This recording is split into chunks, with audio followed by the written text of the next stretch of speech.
Sounds like Salieri was getting ready to make his move. Working up to it, maybe. But then, Prohibition ended. And the bootlegging business got knocked on its ass. Oh, that fighting over booze meant next to nothing. It took us a few years to recover. But when we did bounce back, boy, it was something. We took what dough we had from the moonshine and Canadian whiskey and invested it into new rackets. Some of them even legal.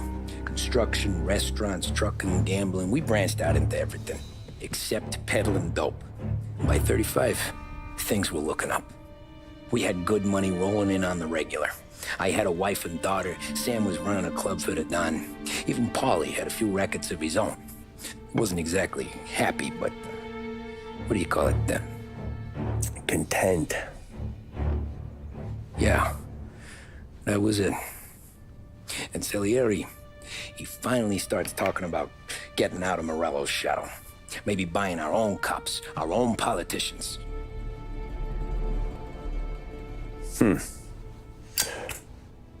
That's interesting. You think Salieri was sourcing highbinders in 34? Maybe. Why? Well, a few years back, the Vice Squad got a judge on solicitation of a minor. Once in the box, he started confessing all sorts of misbehaving, trying to get a deal. But he copped to taking kickbacks from Morello and your man Salieri.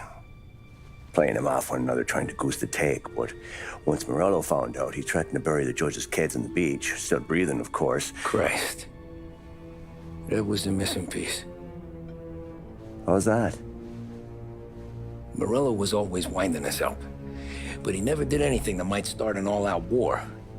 Learning Salieri was building his own bench must have finally tipped his scales. Because in 35, he hit us with both barrels.